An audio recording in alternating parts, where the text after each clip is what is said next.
Audio check, 1, 2. Final audio checks for the press. Audio check, 1, 2.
Ladies and gentlemen, the First Lady of the United States, accompanied by the Second Gentleman of the United States.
Ready for honors.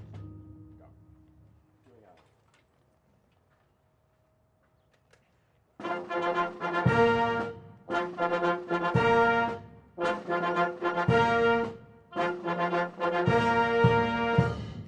Ladies and gentlemen, the President of the United States, accompanied by the Vice President of the United States and Judge Ketanji Brown Jackson.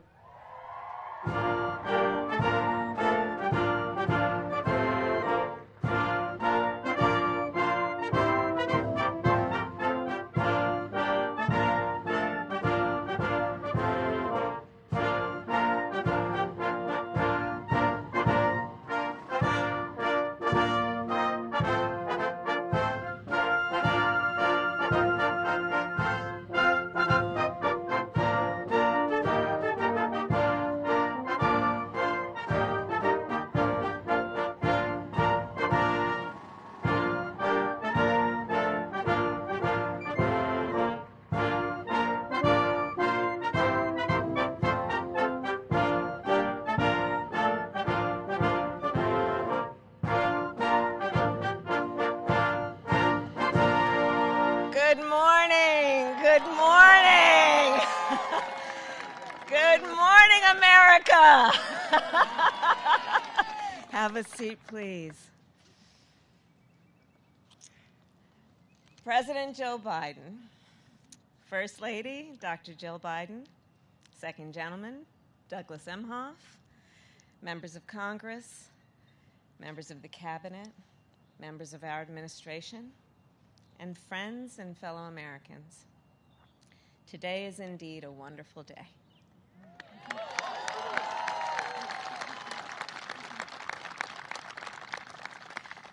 As we gather to celebrate the confirmation of the next Justice of the United States Supreme Court, Judge Ketanji Brown Jackson.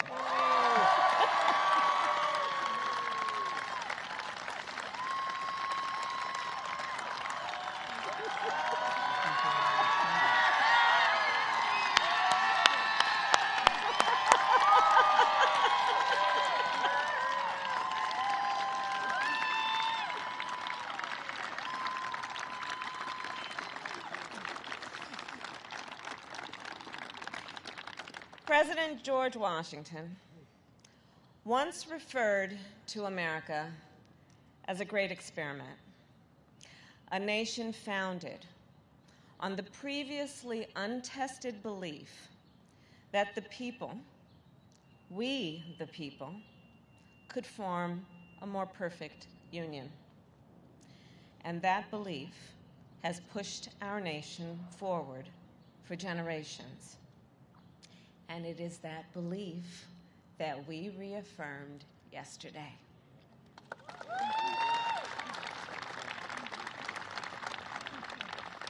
Through the confirmation of the first Black woman to the United States Supreme Court.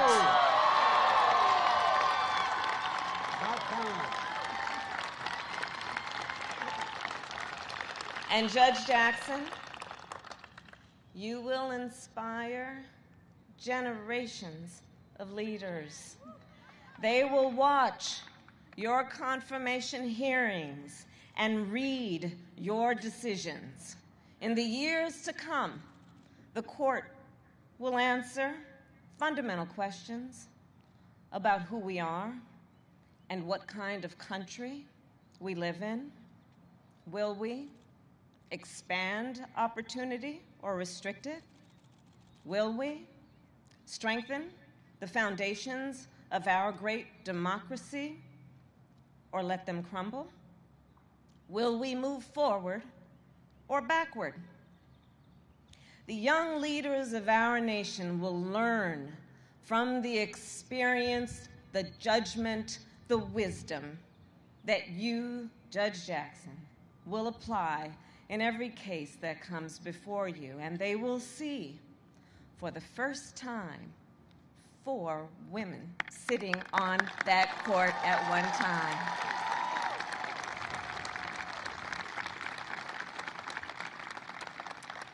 So as a point of personal privilege, I will share with you, Judge Jackson, that when I presided over the Senate confirmation vote.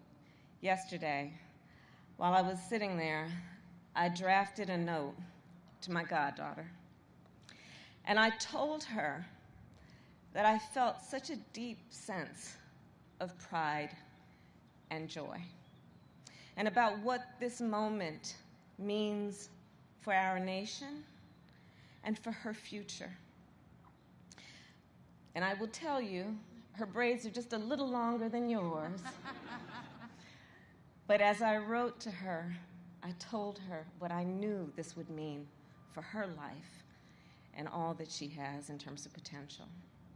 So indeed, the road toward our more perfect union is not always straight, and it is not always smooth, but sometimes it leads to a day like today.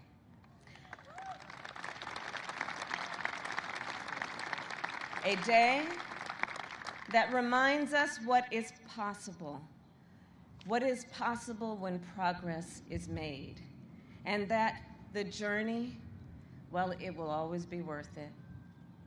So let us not forget that as we celebrate this day, we are also here in great part because of one President Joe Biden,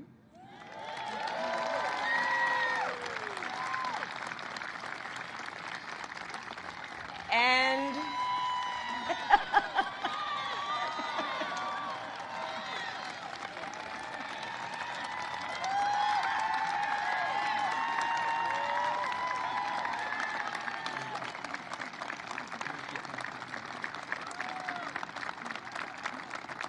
because of Joe Biden's vision and leadership and commitment, a lifelong commitment to building a better America.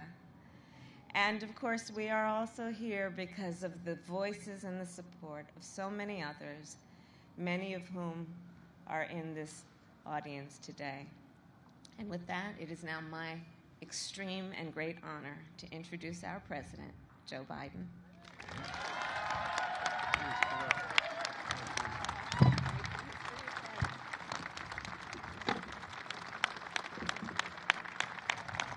Thank you, Kamala. Thank you, thank you, thank you. The first really smart decision I made in this administration. My name's Joe Biden. Please sit down. I'm Jill's husband and Naomi Biden's grandfather. And folks, yesterday, this is not only a sunny day. I mean this from the bottom of my heart. This is going to let so much sun shine on so many young women, so many young black women, so many minorities, that it's real. It's real. We're going to look back, nothing to do with me. We're going to look back and see this as a moment of real change in American history. I was on the phone this morning, Jesse, with President Ramaphosa of South Africa. And he was talking about how the time that I was so outspoken about what was going on in my meeting with Nelson Mandela here. And I said, I'm shortly going to go out, I'm looking out the window. I'm going to go out on this, what they call the South Lawn in the White House. And I'm going to introduce to the world, the first African-American woman out of over 200 judges on the Supreme Court. And he said to me, keep it up. Keep it up. We're going to keep it up. And folks, yesterday we all witnessed a truly historic moment presided over by the Vice President. There are moments that people go back in history and they're literally historic, consequential, fundamental shifts in American policy. Today, we're joined by the First Lady, the Second Gentleman, and members of the Cabinet, Senate Majority Leader, there you are, Chuck, Senate Majority Leader, and so many who made this possible. And today is a good day, a day that history is going to remember, and in the years to come, they're going to be proud of what we did, and we're going to try what Dick Durbin did as the chairman of the committee. I'm serious, Dick. I'm deadly earnest when I say that. To turn our children and grandchildren to say, I was there. I was there. This is one of those moments, in my view. My fellow Americans, today I'm honored to officially introduce to you the next Associate Justice of the Supreme Court of the United States, Ketanji Brown Jackson.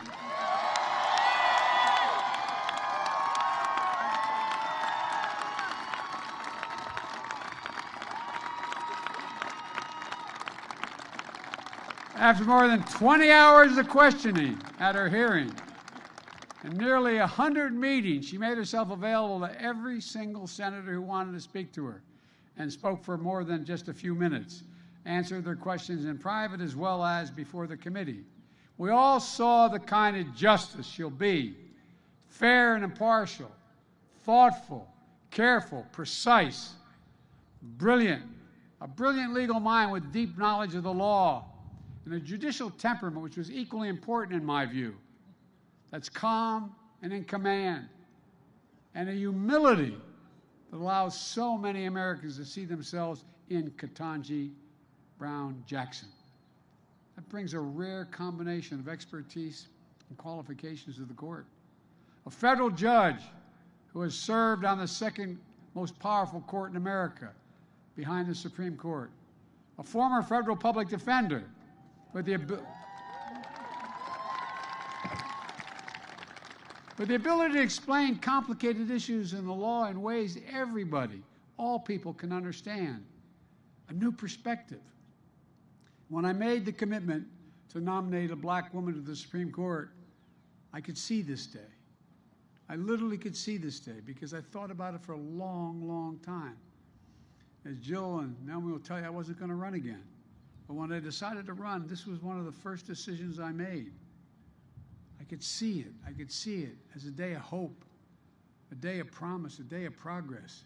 A day when, once again, the moral arc of the universe, as Barack used to quote all the time, bends a little more toward justice. I knew it wouldn't be easy, but I knew the person I nominated would be put through a painful and difficult confirmation process. But I have to tell you, what Judge Jackson was put through was well beyond that. There was verbal abuse, the anger, the constant interruptions, the most vile, baseless assertions and accusations. In the face of it all, Judge Jackson showed the incredible character and integrity she possesses. Poise.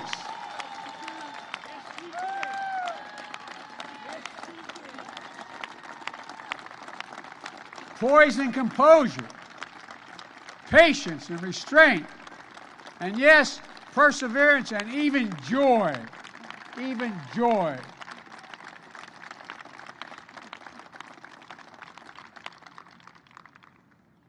Ketanji, or I'm not going to be calling you that in public anymore. Judge, you are the very definition of what we Irish refer to as dignity. You have enormous dignity. And it communicates to people. It's contagious, and it matters. It matters a lot. Maybe that's not surprising if you look who sat behind her during those hearings. Her husband, Dr. Patrick Jackson, and his family. Patrick, stand up, man. Stand up. Talia and Layla, stand up. I know it's embarrassing the girls. I'm going to tell you what Talia said. I said to Talia, it's hard being the daughter or the son of a famous person. I said, imagine what it's like being president. She said, she may be. I couldn't agree more. Thank you, thank you, thank you, thank you. And Ketanji, her brother, a former police officer and a veteran. Ketanji, stand up, man. This is a man who looks like he can still play, buddy. He's got biceps about as big as my calves. Thank you, bud.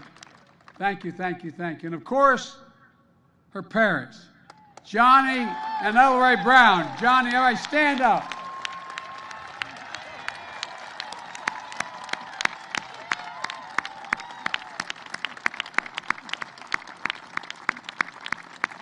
I'll tell you what, as I told Mom, Mom's rule in my house. Oh, you not think I'm kidding. I'm not. My mom and my wife as well. Look, people of deep faith, the deep love of family and country, that's what you represent. Who know firsthand, Mom and Dad, the indignity of Jim Crow, the inhumanity of legal segregation, and you had overcome so much in your own lives. You saw the strength of parents and the strength of a daughter that is just worth celebrating. I can't get over, Mom and Dad, what you did and your faith and never giving up any hope. And both that wonderful son you have and your daughter. And that strength lifted up millions of Americans who watched you, Judge Jackson, especially women and women of color, who have had to run the gauntlet in their own lives. So many of my cabinet members are women, women of color, women that represent every sector of the community. And it matters. And you stood up for them as well. They know it. Everybody out there, every woman out there, everyone, am I correct? Just like they have. Just like they have. And same with the women members of Congress as well, across the board. Look, it's a powerful thing when people can see themselves in others. Think about that. What's the most powerful thing? I'll bet every one of you can go back and think of a time in your life where there was a teacher, a family member, a neighbor, somebody who made you believe that you could be whatever you wanted to be. It's a powerful, powerful, powerful notion. That's one of the reasons I believe so strongly that we needed a court that looks like America, not just the Supreme Court. That's why I'm proud to say, with the great help of Dick Durbin, I've nominated more black women judges of federal appeal courts than all previous presidents combined.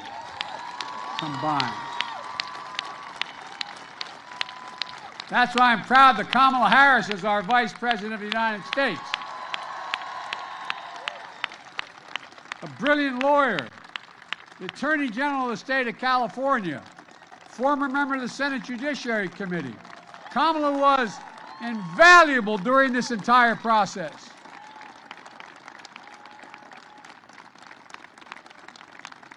And Chuck, our majority leader, I want to thank you, pal.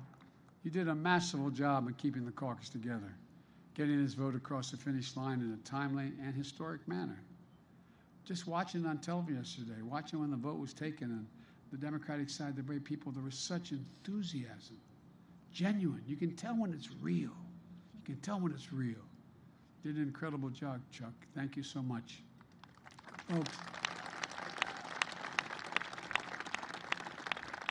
because you're all able to sit down and don't have to stand, I'm going to go on a little longer here and tell you. I want to say something about Dick Durbin again. Dick, I'm telling you, overseeing the hearing, how you executed the strategy by the hour every day to keep the committee together. And you have a very divided committee with some of the most conservative members of the Senate on that committee. It was especially difficult with an evenly divided Senate.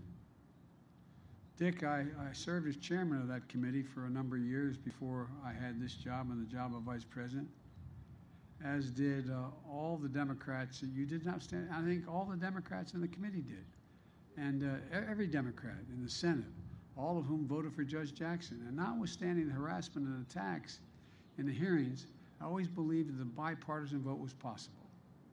And I hope I don't get him in trouble. I mean it sincerely, but I want to thank 3 Republicans who voted for Judge Jackson. Senator Collins was a woman of integrity. Senator Murkowski the same way, an Alaskan, up for re-election. And Mitt Romney, whose dad stood up like he did. His dad stood up and made these decisions on civil rights.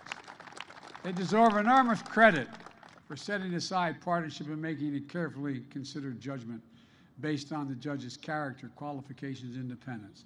And I truly admire the respect, diligence, and hard work they demonstrated in the course of the process. As someone who's overseen, they tell me, more Supreme Court nominations than anyone who's alive today, I believe that respect for the process is important. And that's why it was so important to me to meet the constitutional requirement to seek the advice and the consent of the Senate. The advice beforehand and the consent. Judge Jackson started the nominating process with an impressive range of support, from the FOP to the civil rights leaders. Even Republican-appointed judges came forward. In fact, Judge Jackson was introduced at the hearing by Judge Thomas Griffin, the distinguished retired judge appointed by George W. Bush. She finished the hearing with among the highest levels of support of the American people of any nomination in recent memory. So soon,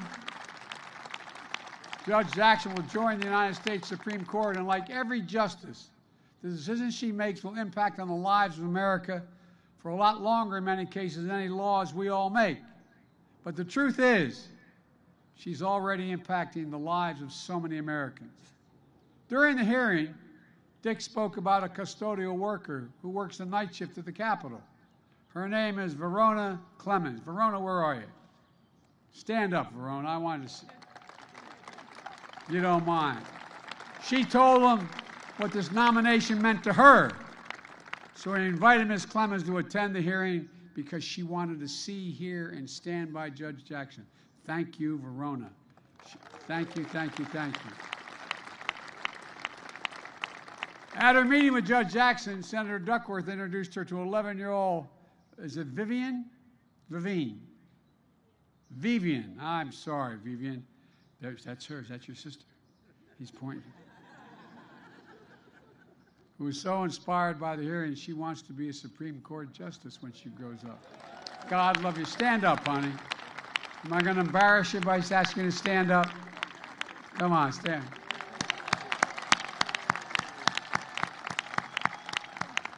There's tens of thousands of Vivians all through the entire United States. She met Judge Jackson and saw her future.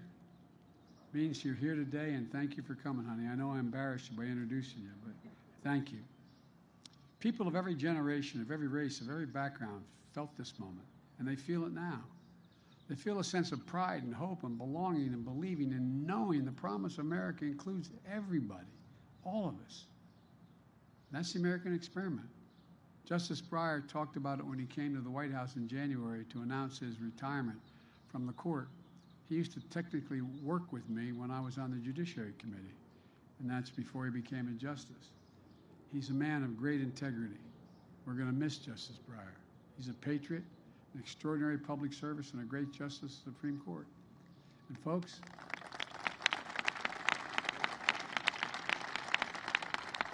let me close with what I've long said. America is a nation that can be defined in a single word. I was in the foothills of the Himalayas with Xi Jinping, traveling with him. I guess we traveled 17,000 miles when I was vice president. I don't know that for a fact. And we were sitting alone. I had an interpreter and he had an interpreter. And he looked at me in all seriousness. He said, "Can you define America for me?" And I said what many of you heard me say for a long time. I said, "Yes, I can. In one word, possibilities. Possibilities.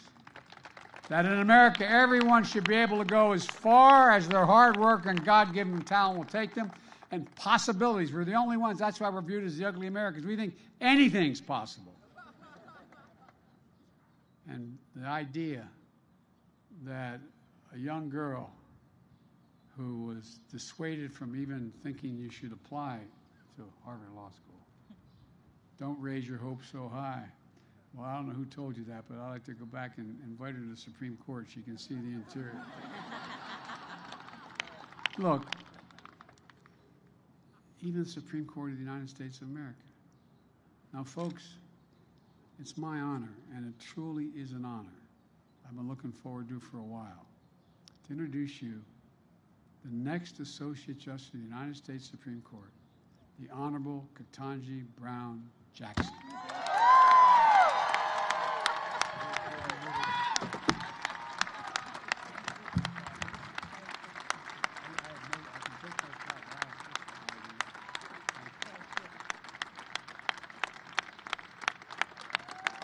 Thank you. Thank you all. Thank you all very much. Thank you. Thank you so much, Mr. President. It is the greatest honor of my life to be here with you at this moment, standing before my wonderful family, many of my close friends, your distinguished staff and guests, and the American people. Over these past few weeks, you've heard a lot from me and about me, so I hope to use this time primarily to do something that I have not had sufficient time to do, which is to extend my heartfelt thanks to the many, many people who have helped me as part of this incredible journey.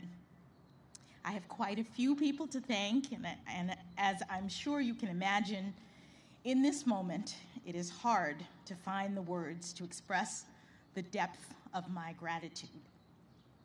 First, as always, I have to give thanks to God for delivering me as promised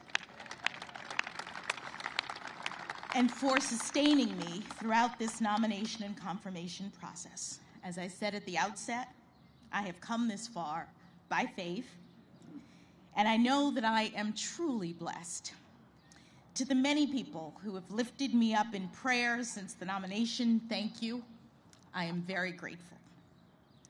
Thank you as well, Mr. President, for believing in me and for honoring me with this extraordinary chance to serve our country.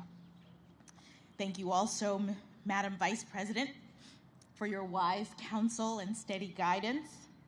And thank you to the First Lady and the Second Gentleman for the care and warmth that you have shown me and my family. I would also like to extend my thanks to each member of the Senate. You have fulfilled the important constitutional role of providing advice and consent under the leadership of Majority Leader Schumer. And I'm especially grateful for the work of the members of the Senate Judiciary Committee under Chairman Durbin's skillful leadership. As you may have heard, during the confirmation process, I had the distinct honor of having 95 personal meetings with 97 sitting senators. And we had substantive and engaging conversations about my approach to judging and about the role of judges in the constitutional system we all love. As a brief aside, I will note that these are subjects about which I care deeply. I have dedicated my career to public service because I love this country and our Constitution and the rights that make us free. I also understand from my many years of practice as a legal advocate, as a trial judge, and as a judge on a court of appeals, that part of the genius of the constitutional framework of the United States is its design, and that the framers entrusted the judicial branch with a crucial but limited role.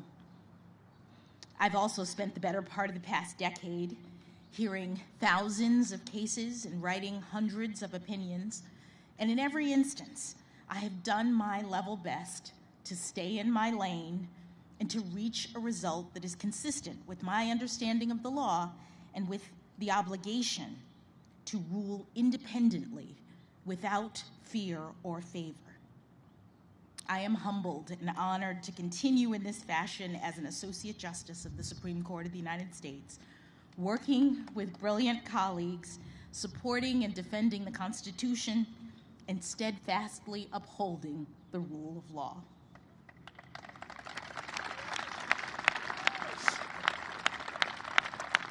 But today, at this podium, my mission is far more modest. I'm simply here to give my heartfelt thanks to the categories of folks who are largely responsible for me being here at this moment.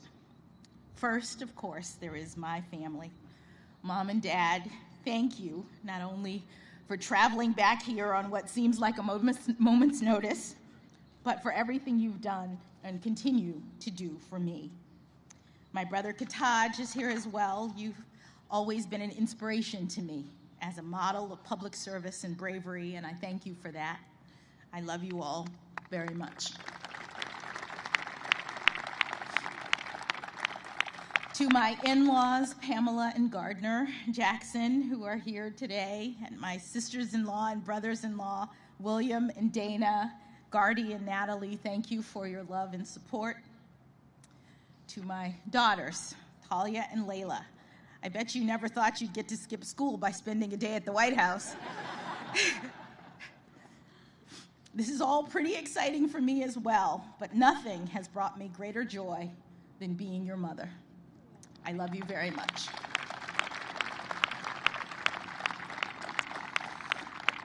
Patrick, thank you for everything you've done for me over these past 25 years of our marriage. You've done everything to support and encourage me, and it is you who've made this moment possible. Your steadfast love gave me the courage to move in this direction. I don't know that I believed you when you said that I could do this, but now I do.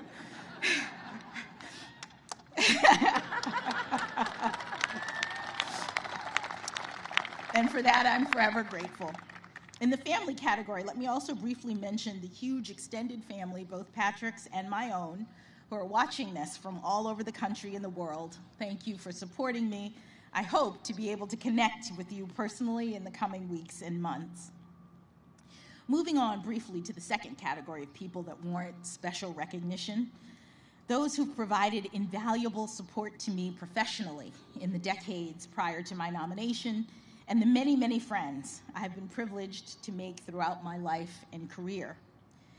Now, I know that everyone who finds professional success thinks they have the best mentors, but I truly do. I had 3 inspiring jurists for whom I had the privilege of clerking: Judge Patty Saris, Judge Bruce Selya, and of course, Justice Stephen Breyer. Each of them is an exceptional public servant, and I could not have had better role models for thoughtfulness, integrity, honor, and principle, both by word and deed. My clerkship with Justice Breyer in particular was an extraordinary gift, and one for which I've only become more grateful with each passing year. Justice Breyer's commitment to an independent, impartial judiciary is unflagging. And for him, the rule of law is not merely a duty, it is his passion. I am daunted by the prospect of having to follow in his footsteps, and I would count myself lucky, indeed, to be able to do so with even the smallest amount of his wisdom, grace, and joy. The exceptional mentorship of the judges for whom I clerked has proven especially significant for me during this past decade of my service as a federal judge. And of course, that service itself has been a unique opportunity. For that, I must also thank President Obama, who put his faith in me by nominating me to my first judicial role on the Federal District Court.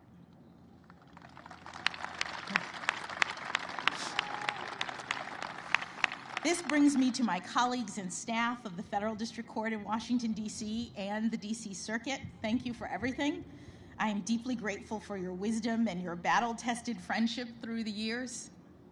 I also want to extend a special thanks to all of my law clerks, many of whom are here today, who have carved out time and space to accompany me on this professional journey. I'm especially grateful to Jennifer Gruda, who has been by my side since nearly the outset of my time on the bench and has promised not to leave me as we take this last big step. To the many other friends that I have had the great good fortune to have made throughout the years, from my neighborhood growing up, from Miami Palmetto Senior High School, and especially the debate team, from my days at Harvard College, where I met my indefatigable and beloved roommates, Lisa Fairfax, Nina Coleman Simmons, and Antoinette Sequeira Coakley, They are truly my sisters.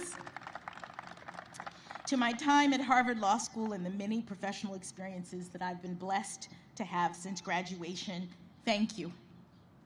I have too many friends to name, but please know how much you've meant to me and how much I have appreciated the smiles, the hugs, and the many atta-girls that have propelled me forward to this day.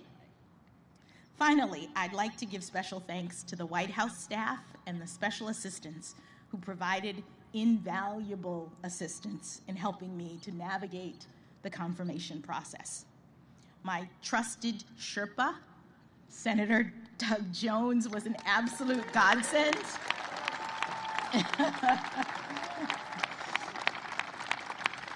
He was an absolute godsend. He's not only the best storyteller you'd ever want to meet, but also unbelievably popular on the Hill, which helped a lot. I'm also standing here today in no small part due to the hard work of the brilliant folks who interact with the legislature and other stakeholders on behalf of the White House, including Louisa Terrell, Rima Doden, Tona Boyd, Minion Moore, Ben LaBalt, and Andrew Bates.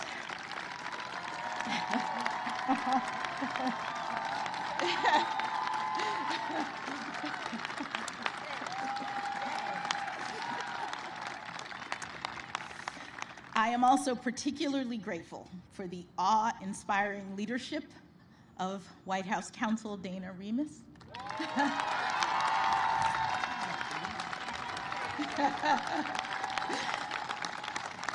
Of Paige Herwig, where's Paige? And Ron Klain. They led an extraordinarily talented team of White House staffers in the Herculean effort that was required to ensure that I was well prepared for the rigors of this process and in record time. Thank you all. Thank you as well to the many, many kind-hearted people from all over this country and around the world who have reached out to me directly in recent weeks with messages of support. I have spent years toiling away in the relative solitude of my chambers with just my law clerks in isolation, so it's been somewhat overwhelming in a good way to recently be flooded with thousands of notes and cards and photos expressing just how much this moment means to so many people. The notes that I've received from children are particularly cute and especially meaningful because more than anything, they speak directly to the hope and promise of America. It has taken 232 years and 115 prior appointments for a Black woman to be selected to serve on the Supreme Court of the United States.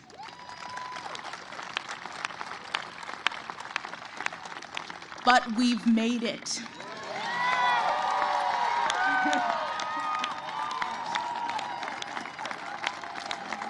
We've made it, all of us, all of us.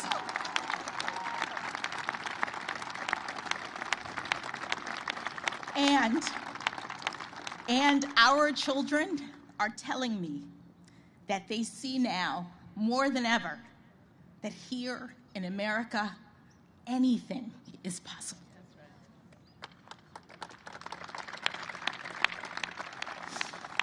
They also tell me that I'm a role model, which I take both as an opportunity and as a huge responsibility. I am feeling up to the task primarily because I know that I am not alone. I am standing on the shoulders of my own role models, generations of Americans who never had anything close to this kind of opportunity, but who got up every day and went to work believing in the promise of America, showing others through their determination and, yes, their perseverance that good things can be done in this great country. From my grandparents on both sides who had only a grade school education but instilled in my parents the importance of learning. To my parents, who went to racially segregated schools growing up and were the first in their families to have the chance to go to college. I am also ever buoyed by the leadership of generations past who helped to light the way: Dr. Martin Luther King Jr., Justice Thurgood Marshall, and my personal heroine, Judge Constance Baker Motley.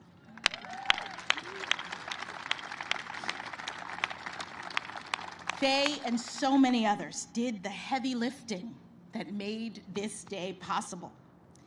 And for all of the talk of this historic nomination and now confirmation, I think of them as the true path breakers. I am just the very lucky first inheritor of the dream of liberty and justice for all.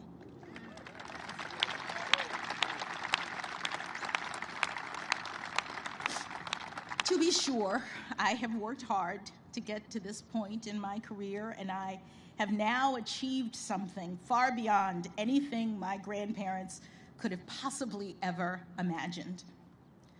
But no one does this on their own. The path was cleared for me so that I might rise to this occasion. And in the poetic words of Dr. Maya Angelou, I do so now while bringing the gifts my ancestors gave.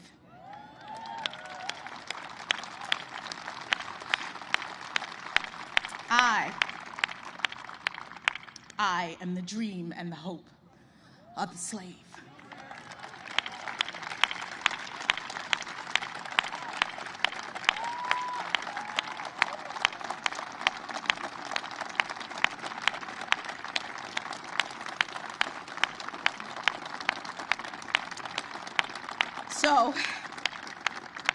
So as I take on this new role, I strongly believe that this is a moment in which all Americans can take great pride. We have come a long way toward perfecting our union. In my family, it took just one generation to go from segregation to the Supreme Court of the United States.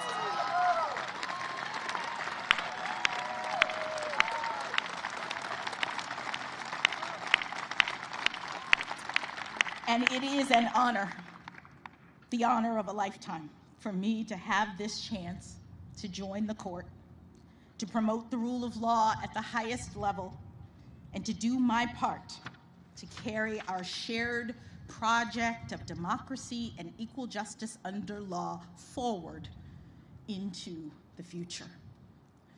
Thank you again, Mr. President and members of the Senate, for this incredible honor. Hug you.